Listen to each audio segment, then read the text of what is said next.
Hello friends, आज की हमारी कहानी है सिंड्रेला। तो चलिए आज आपको एक कहानी सुनाती हूँ जो हमें वापस लेकर जाएगी हमारे बचपन की उस हसीन दुनिया में जहाँ है सिर्फ जादू और परियां। एक लड़की है जिसका नाम है एला। हर लड़की की तरह वो अपने माता पिता की राजकुमारी है। अपनी छोटी सी फैमिली में वो सब बहुत खुश हैं। लेकिन अचानक एक दिन उनकी खुशियों को किसी की नजर लग गई। एला की माँ बहुत बीमार पड़ गई और अब उनके पास बहुत कम दिन बचे थे। एला की माँ उसे अपने पास बुलाती है और उसे खुद पर हौसला रखने और रहमदिल बने रहने का वचन लेकर इस दुनिया को अलविदा कह देती है। वक्त गुजरा और दर्द यादों में बदल गया। सालों बाद आज भी एला वैसी ही थी जैसा उसने अपनी माँ से वादा किया था, हौसले से भरी और रहमदिल। एला के पिता ने वक्त के साथ खुद को संभाल तो लिया, पर उन्हें और अच्छे दिनों की उम्मीद थी। एक दिन वो हिचकिचाते हुए एला को बोलते हैं कि वो अब एक नई शुरुआत करना चाहते हैं। अपने एक पुराने दोस्त की विधवा से वो शादी करना चाहते हैं। उन्हें लगता है कि शादी करने से उनकी लाइफ में खुशियाँ वापस आ जाएंगी और साथ ही एला को एक माँ और 2 बहनें मिल जाएंगी। एला अपने पिता के इस डिसीजन में खुशी खुशी राजी हो जाती है। जल्द ही एला के घर में उसकी सौतेली माँ और 2 बहनें आ गई। एला की सौतेली माँ अमीर घराने से ताल्लुक रखती है, इसीलिए उनके शौक भी रईसों वाले हैं। वो जल्द ही सबसे घुल मिल गई और घर में खोई हुई खुशियाँ ले आई। लेकिन ये वो खुशियाँ नहीं थी जिसका सपना एला और उसके पिता ने देखा था। दोनों मायूस रहने लगे। एक दिन एला के पिता को बिजनेस के सिलसिले में बाहर जाना पड़ा। एला की दोनों बहनों ने उनसे जूते और कपड़े मंगवाए। वही एला अपने पिता को एक टहनी लाने को कहती है जो उनके कंधे को सबसे पहले छुए और जल्दी घर आने को कहती है। उनके जाने के बाद एला कुछ उदास रहने लगी। उसकी सौतेली माँ उसे अपने पास बुला के उसे दिलासा देती है, लेकिन जैसे ही एला उसे माँ कहकर बुलाती है तब उसकी सौतेली माँ उसे बोलती है कि मुझे माँ नहीं मैडम बुलाओ। एला को ये बात बहुत हर्ट करती है, पर वो बहुत रहमदिल है इसलिए वो ज्यादा ध्यान नहीं देती। क्योंकि इस पूरे घर में एला का कमरा सबसे बड़ा है, तो उसकी माँ वो कमरा उसकी दोनों बहनों को दे देती है और एला को स्टोर रूम में शिफ्ट कर देती है। एला खुशी से स्टोर रूम में रहने लगती है जहाँ उसके पुराने दोस्त चूहे और गिलहरी रहते हैं। एला की बहनें दुनिया की सबसे बड़ी आलसी थी। ना ही उन्हें घर संभालने का कोई हुनर था और वैसे उनमें कोई भी हुनर नहीं था। एला के साथ ही थे उसके पिता के भेजे हुए खत जो वो अपने सफर से भेजते थे। चंद हफ्ते अब महीनों में बदल गए, पर हर दिन वो खत के जरिए उसके साथ थे। पर एक दिन एक आदमी एला के पास खबर लेकर आता है कि उसके पिता अब नहीं रहे। वो आखिरी सांस तक एला और उसकी माँ का नाम ले रहे थे और वही तोहफा जो एला ने अपने पिता से मांगा था, एक टहनी, वो उसे दे देते हैं। एला उस टहनी को पकड़कर बहुत रोती है, ये सोचकर कि अब हम कैसे जिएंगे। एला की माँ ने घर के नौकर को निकाल दिया। सौतेली माँ और उसकी बहनों ने अब एला को परेशान करना शुरू कर दिया था। वक्त के साथ वो एला को बहन के साथ नौकर समझने लगे। घर के सारे काम एला को करने पड़ते। एला को खुद के गम से उभरने का ये अच्छा बहाना था, ऐसा सौतेली माँ ने उससे कहा था। सौतेली माँ और बहनों ने गम को दूर करने के लिए एला को काम के बोझ तले दबा दिया। एला को अच्छा खाना देने का एहसान भी वो जता चुके थे, या कहें कि उनका बचा हुआ झूठा खाना जो वो लोग एला को देते थे। एला के दोस्त भी कम थे, चूहों की फौज ही एला के दोस्त थे और वो भी अपने उन छोटे दोस्तों का ख्याल रखती थी। खुद भले ही भूखी रहे पर उन्हें खाना देती। पर कभी कभी उसके कमरे में बहुत ठंड पड़ने की वजह से वहाँ रात बिताना बहुत ही मुश्किल था। तब एला खुद को गर्म रखने के लिए अक्सर चिमनी के करीब ही सो जाती। एला की बहनें और उसकी माँ उसकी हालत और उसके फटे कपड़ों का बहुत मजाक बनाते। वो एला को इस लायक नहीं समझते कि वो उनके साथ बैठकर खाना खा सके। वो लोग एला को नौकरी की तरह ट्रीट करते और साथ ही नाम देते सिंड्रेला। एला उनके ऐसे बर्ताव से बहुत दुखी हो चुकी थी। एक दिन रोते हुए एला जंगल तक चले जाती है जहाँ उसे एक बारहसिंगा दिखता है जिसके पीछे कुछ शिकारी पड़े हैं। एला उस बारहसिंगा को वहाँ से जाने को कहती है और तभी एला की मुलाकात एक लड़के से होती है जो प्रिंस है। लेकिन ये बात एला को नहीं पता थी। एला उन्हें महल में काम करने वाला कोई नौकर समझती है और ना ही प्रिंस उन्हें बताते हैं कि वो एक प्रिंस है। प्रिंस एला को अपना नाम किड बताते हैं और एला से उनका नाम पूछते हैं, पर एला उन्हें अपना नाम नहीं बताती और उनसे शिकार करने को मना करती है। वो प्रिंस को वही बात कहती है जो बात एला की माँ ने उसे कही थी, हमेशा हौसला और रहमदिल रहना। प्रिंस उसकी बातों से काफी इम्प्रेस हो जाते हैं और शायद उन्हें एला से प्यार भी हो जाता है। वो एला से विदा लेते हैं और कहते हैं कि हम फिर मिलेंगे। सीन चेंज हो जाती है। प्रिंस अपने पिता को एला के बारे में बताने जाते हैं। तब उसे पता चलता है कि राजा अब ज्यादा समय तक जिंदा नहीं रहेंगे, जिससे प्रिंस उदास हो जाते हैं। राजा चाहते हैं कि प्रिंस एक राजकुमारी से शादी कर ले जो उन्हें रियासतें दिलवाएगी और उनकी फौज को भी मजबूत बनाएगी। वही प्रिंस एक आम लड़की से शादी करना चाहता है, लेकिन पिता और दादा के ज्यादा जोर देने पर प्रिंस मान जाता है। वो बोलता है ठीक है फिर एक जश्न की तैयारी करते हैं जिसमें सभी राज्यों की राजकुमारियों के साथ साथ हमारे राज्य की आम लड़कियों को भी न्योता मिलना चाहिए। इससे हम आम लोगों का दिल भी जीत लेंगे। दूसरी ओर एला सामान लेने के लिए बाजार जाती है। वही शाही जश्न का ऐलान होता है कि प्रिंस अपने लिए एक लड़की चुनेंगे और सभी कुंवारी लड़कियों को आमंत्रित किया जाता है, चाहे वो राजकुमारी हो या ना हो।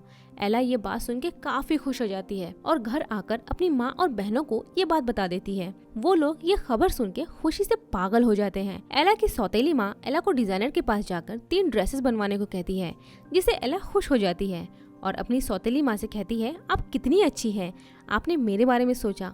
तब उसकी बहनें उसका बहुत मजाक बनाती है और उसकी सौतेली माँ एला को कहती है कि ये 3 ड्रेसेस मेरी और मेरी दोनों बेटियों के लिए है। और आखिरकार वो दिन आ ही गया, जश्न की रात।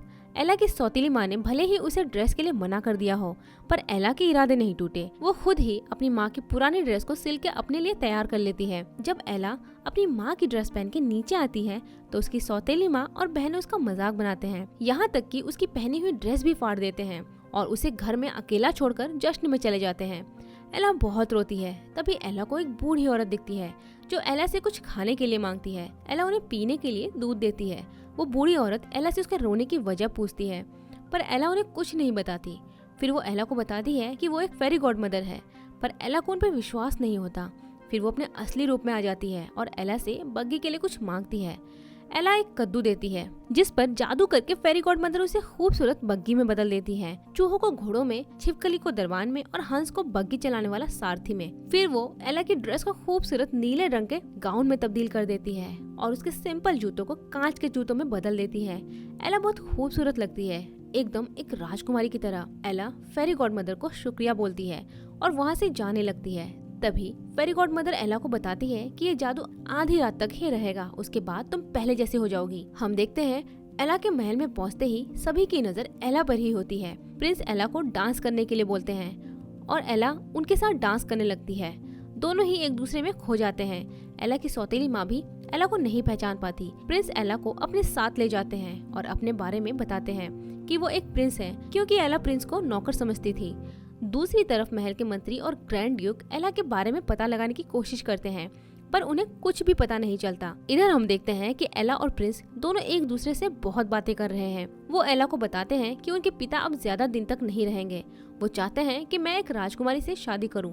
तब एला बोलती है, तुम्हारी पसंद भी मायने रखती है, पर प्रिंस बोलते हैं कि मैं अपने पिता के खिलाफ नहीं जाना चाहता। वो बहुत ही अच्छे इंसान हैं और मुझसे बहुत प्यार करते हैं। प्रिंस एला को गार्डन में ले जाते हैं और एला को झूला झुलाते हैं, जहाँ एला का कांच का जूता निकल जाता है। प्रिंस उसे वो जूता पहना देते हैं। प्रिंस जैसे ही एला से उसका नाम पूछते हैं, वैसे ही 12 बज जाते हैं। एला को याद आता है कि अब जादू खत्म होने वाला है। एला वहाँ से जाने लगती है और जाते जाते प्रिंस को इस शाम के लिए शुक्रिया बोलती है और वो भागने लगती है। भागते भागते वो प्रिंस के पिता से टकरा जाती है और उनसे माफी मांगती है। जाते जाते एला उनसे कहती है कि आपका बेटा किट बहुत ही नेक दिल इंसान है और वो आपसे बहुत प्यार करता है। जैसे तैसे एला भागकर अपनी बग्गी तक पहुंच जाती है। प्रिंस भी उसके पीछे भागते हुए आ जाते हैं और एला को रोकने की बहुत कोशिश करते हैं। सीढ़ी से उतरते वक्त एला का एक जूता वहीं छूट जाता है, लेकिन एला के पास इतना वक्त नहीं है कि वो उस गिरे हुए जूते को उठा ले। वो बग्गी में बैठकर वहाँ से चली जाती है। महल के सिपाही एला का पीछा करते हैं, पर एला को पकड़ नहीं पाते। अब सब कुछ पहले जैसा हो जाता है। बग्गी कद्दू में बदल जाता है, घोड़े चूहों में, दरबान छिपकली में, बग्गी चलाने वाला घुस हंस में। सारा जादू खत्म हो जाता है, पर वो जूता वैसे का वैसा ही रहता है। वो जूता नहीं बदलता। एला भी अपने पुराने रूप में वापस आ जाती है, पर वो बहुत खुश है। उसे प्रिंस के साथ बिताया हुआ पल याद आता है और फिर एला को अपनी माँ और बहनों की आवाज आती है। वो जल्दी से सबसे पहले अपने जूते को छुपा देती है। एला की बहनें उसे वहाँ के बारे में बताती है। एला को बहुत खुश देखकर एला की माँ को उस पर शक होता है। एला की माँ उसे बताती है कि एक अजनबी लड़की वहाँ घुस आई थी और प्रिंस के साथ डांस करने लगी। एला अंदर ही अंदर खुश हो रही थी और अपनी माँ और बहनों को ऐसा दिखा रही थी जैसे उसे कुछ पता ही ना हो। एला की सौतेली माँ को शक हो गया। वो एला को बताती है कि प्रिंस अपनी पसंदीदा लड़की से शादी नहीं कर सकते। राजकुमारी सेलेना से उनका रिश्ता तय हो गया है और ये बात उन्हें मिस्टर ड्यूक ने बताई। एला थोड़ी सी उदास हो जाती है और अपने कमरे में चली जाती है। एला अपना एक जूता बक्से में रखकर शाम के लिए शुक्रिया कहती है। एला अपने सपने जैसी रात के बारे में लिखने के लिए खुद को रोक नहीं पाई, ताकि उसे उस रात की हर बात याद रहे, मानो जैसे वो अपने माँ बाप से सब कुछ बता रही हो। महल के जश्न और प्रिंस के साथ बिताए हुए पल के बारे में। सीन चेंज हो जाती है। हम देखते हैं प्रिंस अपने पिता से मिलने उनके कमरे में आए हुए हैं, क्योंकि उनके पिता की हालत अब और ज्यादा खराब हो चुकी है। वो प्रिंस को बोलते हैं कि मेरे पास अब जो वक्त बचा है उससे मैं अपने पिता होने का फर्ज अदा करूंगा। तुम किसी फायदे के लिए शादी मत करना, प्यार की खातिर शादी करना। जाओ ढूंढो उस भुलक्कड़ लड़की को, वो भुलक्कड़ लड़की जो अपना जूता भूल गई। बस तुम हमेशा खुश रहना। राजा की मौत के बाद एक ऐलान जारी हुआ कि जिसे भी वो कांच का जूता फिट आएगा, प्रिंस उसी लड़की से शादी कर लेंगे।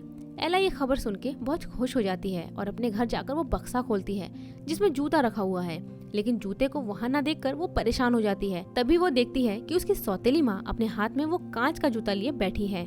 वो एला को कहती है, इसे ढूंढ रही हो? वो जूते के बदले एला से एक सौदा करने को बोलती है कि जब तुम रानी बन जाओगी तो मुझे राज दरबार का मुखिया बनाओगी और मेरी दोनों बेटियों की शादी किसी रईस मंत्रियों से करवाओगी और मैं प्रिंस को काबू में रखूंगी। एला साफ साफ अपनी सौतेली माँ को मना कर देती है, जिससे गुस्सा होकर उसकी सौतेली माँ कांच का जूता तोड़ देती है और उससे बोलती है कि तुमने बहुत बड़ी गलती कर दी। तब एला अपनी सौतेली माँ को कहती है, कितनी बेरहम है आप, मैंने आप पर हमेशा रहम किया और जैसा बर्ताव आपने मेरे साथ किया वैसा तो दुश्मन भी नहीं करते। आखिर क्यों करती हो आप ऐसा? तब उसकी सौतेली माँ उसे बोलती है, क्योंकि तुम जवान हो, मासूम हो और रहम दिल हो। ये बोलकर वो एला को उसके कमरे में बंद कर देती है। एला की माँ मिस्टर ड्यूक के पास जाती है और उन्हें कांच के जूते का टुकड़ा देती है और कहती है कि ये हमारी नौकरानी का है और इसकी एक लंबी कहानी है। एला की सौतेली माँ ड्यूक से सौदा करती है कि मुझे एक ऊंचा ओहदा चाहिए और मेरी दोनों बेटियों की शादी रईस खानदान में हो जाए, वरना वो ये राज कभी भी खोल सकती है। मिस्टर ड्यूक मान जाते हैं और मिस्टर ड्यूक वही कांच का जूता प्रिंस के पास लेकर जाते हैं और उनसे कहते हैं कि ये कांच का टुकड़ा उन्हें पड़ा हुआ मिला, वो लड़की कहीं गायब हो गई। प्रिंस हर जगह उस लड़की को ढूंढने का ऐलान कर देते हैं। तभी मिस्टर ड्यूक उन्हें कहते हैं, अगर वो लड़की उन्हें नहीं मिली तो क्या वो रियासत के लिए प्रिंसेस सेलेना से शादी कर लेंगे। प्रिंस उस लड़की को पाने के लिए मान जाते हैं और मिस्टर ड्यूक को उस लड़की को ढूंढने का जिम्मा दे देते हैं। मिस्टर ड्यूक मंत्री, सिपाही और एला का एक जूता लेकर उन्हें ढूंढने निकल पड़े हैं। एला के जूते ने पूरी रियासत का सफर किया और हर कुंवारी लड़की, भले ही वो अमीर हो या गरीब, सब ने वो जूता पहना, पर वो जूता किसी को भी फिट नहीं आया। इतनी कोशिशों के बाद भी वो लोग एला को नहीं ढूंढ पाए। कैप्टन दुखी हो जाते हैं और मिस्टर ड्यूक उन्हें कहते हैं अभी भी एक घर बाकी है। तभी वो लोग एला के घर पहुंचते हैं। एला की दोनों बहनें वो जूता पहनने की कोशिश करती है, पर वो जूता दोनों में से किसी को नहीं आता। वो लोग वहाँ से जाने लगते हैं कि तभी उन्हें एला के गाने की आवाज आती है। तब वो एला की सौतेली माँ से पूछते हैं, यहाँ और भी कोई रहता है क्या? एला की माँ साफ मना कर देती है।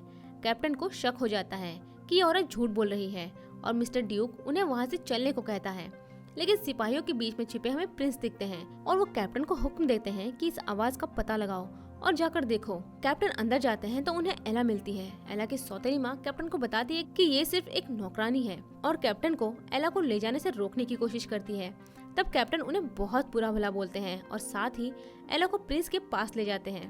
प्रिंस हाथ में जूता लिए एला का इंतजार करते हैं। एला प्रिंस के पास जाती है। तब प्रिंस एला से उसका नाम पूछते हैं। एला अपना नाम सिंड्रेला बताती है और प्रिंस को कहती है कि मैं कोई राजकुमारी नहीं हूँ, ना ही कोई राजमहल है और ना ही धन दौलत। अगर मुझे ये जूता आ गया तो मैं जैसी हूँ मुझे आप वैसे ही अपनाएंगे? प्रिंस कहते हैं बिल्कुल। साथ ही प्रिंस भी एला से पूछते हैं, और मैं जैसा हूँ आप भी मुझे वैसे ही अपनाएंगी? एला भी हाँ में जवाब देती है। प्रिंस एला को वो जूता पहना देते हैं। वो जूता एला को फिट हो जाता है।